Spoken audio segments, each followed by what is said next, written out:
Welcome back here to Live Now from Fox. A little after 9:30 there in the nation's capital. Live Now look at the U.S. Capitol. Well, this is what we know. The fallout continues from that trove, several tranches of leaked classified documents appearing online into a whole host of topics having to do with our enemies, our allies. Well, now Senate Majority Leader Chuck Schumer has requested a classified briefing for all senators on those leaked classified documents on the war in Ukraine. Let's get an update on where this story stands right now from Fox News correspondent Madeline Rivera in Washington.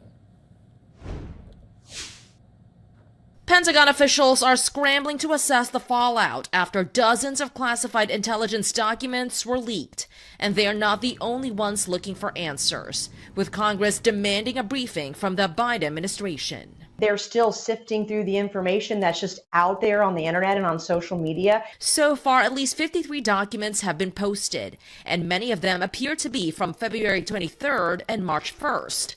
The files may have first showed up on a gaming chat app called Discord.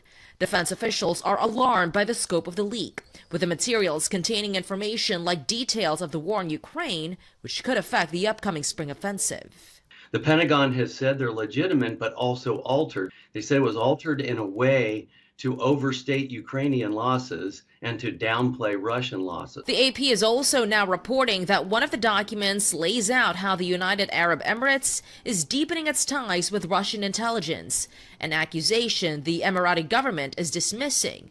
Another damaging document concerns Egypt, with new reporting suggesting President Sisi was secretly planning to ship 40,000 rockets to Russia for the war in Ukraine. At the same time, he was holding friendly phone calls with President Zelensky.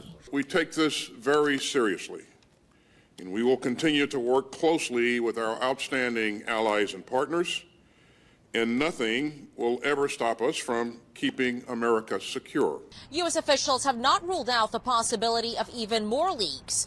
Right now, they're looking for clues that could help them narrow down the pool of potential suspects. In Washington, Madeline Rivera, Fox News. Madeline, thanks so much. Let's talk about this at length even further with national security expert Hal Kempfer. He joins us now.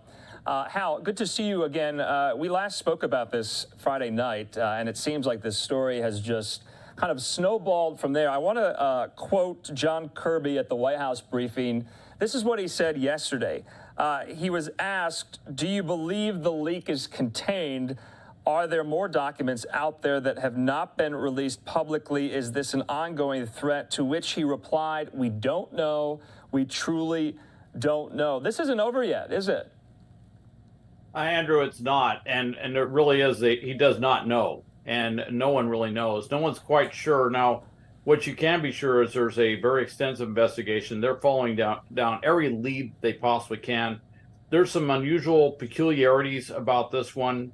First off, a lot of the leaks, if you will, the documents appear to have been almost like crumpled up documents that someone shoved in their pocket, and then they straightened them out later and took a picture of them. They weren't scanned, they were taken pictures of, which indicates that they probably didn't have full access to them. They weren't someone who would be allowed to take them with them, which leads to a lot of different possibilities. Also, the variety of documents they're going to be looking at, there's an interesting array of documents, and forensically, they'll be going back to see who would have had these particular documents at what time. Would they have had them in hard copy form? A variety of other things to try and figure out where these documents would have been surreptitiously photographed and where that leak is to try and plug the leak. Now, what we don't know is there's about 100 plus documents out there. We don't know how many more documents there could be. Right. Potentially there'd be 100 more or 1,000. We just don't know. Okay, Hal, but it doesn't, when we spoke on Friday, it was just kind of centered and focused on the war in Ukraine. Obviously, it has dovetailed from there, and it's been, quite embarrassing, quite damaging to some of our allies, to some of our, perceived enemies as well. This is sweeping up a lot of countries: Egypt, UAE, China, the Indo-Pacific. Highlight for us some of the ones that have stuck out to you in the intervening period here. Well, obviously the big ones they're talking about, the 40,000 rockets from Egypt, and I'm not entirely sure that that's completely correct. That could have been something that might fall into the doctoring or semi-doctoring or misreporting or something like that. The problem with the documents are there are some we know that look pretty real. They look fairly correct. There's some we know that were clearly doctored, and then there's others that we're not sure what they are. So some of these could be, very clearly, some of them designed for disinformation to sow discord with our allies and others. And I think a lot of some of the Ukraine stuff, certainly when they're talking about the number of losses and things, that could have been it looked constructed to cause some doubt in the Ukrainians' ability to conduct this counteroffensive. Now, some of the things they found, of course, we were, gathering intelligence is what shows we're gathering intelligence on Israel. We're gathering intelligence on South Korea. I've been an intelligence officer for a long time. I've operated with European allies. I've operated with Asian allies. Okay. We have arrangements with them. We have very professional conduct, but let's just say we all stay awake and stay aware. All right. And I've been in situations where, for example, and this is one of the things we're going to look at, various command posts where we might have coalition allies in there to find out, could there have been something where someone may have had access to part of the facility, but not access to those rooms? And I'm not saying it's going to be some sort of Mission Impossible thing where someone drops to the ceiling on a line or something, but it could be somebody got into a room or something and they had a chance, maybe just a brief chance to take some pictures. Somehow they got a camera in there. There's a lot of different scenarios on how something like this can happen. And the investigators are going to go through all these scenarios. But our allies, they kind of know. I didn't really see, I honestly, it's embarrassing, but it's probably overstated as how embarrassing it is. Okay, right? I don't think Hal, the South Koreans are too excited about it. Hal, some are saying it's just as bad as the Edward Snowden leaks. Do you agree with that assessment? No, it's bad. I would say WikiLeaks maybe. It's not as bad as Edward Snowden. It really isn't. I kind of go back to some other things, but it's not as many documents. You got to remember, Edward Snowden, he downloaded millions of pages of documents, and then he put them on flash drives and he took them overseas, took them to Russia eventually. That was an entirely different thing. This is not the sheer amount of those documents. Also, it's very contemporaneous. There's a very tight time frame. Right.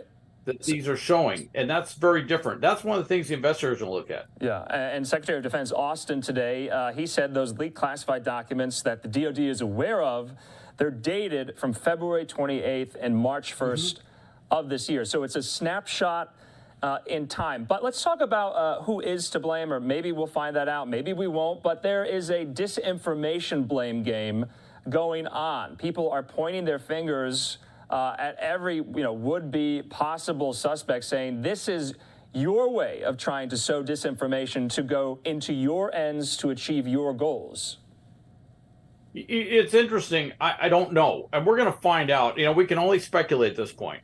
There's some are out there saying, well, maybe it was somebody, a communication specialist, or maybe a junior staffer who was upset or something like that. That's always possible. And certainly we've seen situations where in the past, maybe it was a coalition ally, for example, that got in there and maybe, or somebody working in a coalition setting that was able to get in there and get that stuff. I have to tell you, most of our coalition partners are pretty well disciplined and they watch their own folks very closely. So that would kind of surprise me. The other thing is, I find some of this may have been things that were picked up if the Russians had it, and they may have moved some things around to try and do it. But I will say one thing: I don't know what the Russians are most likely behind this. That would be the Occam's razor analysis. On the other hand, I don't think that report, if you will, about the 40,000 missiles from Egypt, I don't think that helps the Russians at all. I don't think the report about the UAE helps the Russians at all. And there was a number of things in there that really don't help the Russians. And the mill bloggers, those ultra nationalists in Russia, have been in near panic, according to reports, since this came out, because what it shows is the extent of U.S. penetration of the Russian intelligence services and their Ministry of Defense and the Wagner Group. and they're panicking that the Americans know everything in their Okay. minds, and so that's taken on a completely different twist. So frankly, I don't want to paraphrase John Kirby, but I just don't know. Yeah. In looking at it, there's a lot of guesses, but at this point, all we can do is guess until they have more information. Yeah, well, speaking of who might be responsible, Chairman of the House Foreign Affairs Committee, Michael McCaul, he was on Fox News today. He says whoever did this, in my judgment, is guilty of espionage by giving away our secrets. Do you agree with him? Oh, absolutely. If it's a U.S. citizen, they're guilty of espionage. All right. If it's a foreign spy, certainly if we captured them, we would try them for espionage if they were in our jurisdiction, that we could do that. But we don't know. We don't know. And could this have been something tied to some sort of elaborate intelligence operation where they gained access to one of our facilities and were able to take that tight time frame they look at? It almost looks like someone got into a facility, got into some files, and was able to take a bunch of pictures and then get out of there quickly. Look, we have some very, we have some pretty strong rules and some very strong security procedures, physical security procedures and everything, controlling those facilities. Is it possible someone could do that? It'd be very difficult, but like anything, it's not impossible. Okay. And I can't rule that out. Okay. Hal, we're probably going to be speaking about this again later on this week, too. This is, becoming kind of a piecemeal story. We're getting, leaks by reporters who are, documenting, showcasing what these leaks say. And it is pretty stunning. So we'll have to see, what the White House says as well a little bit later on this week. President Biden traveling overseas. So, Hal, we'll definitely be relying on your insight yet again. Thanks so much. Okay. Thank you, Andrew.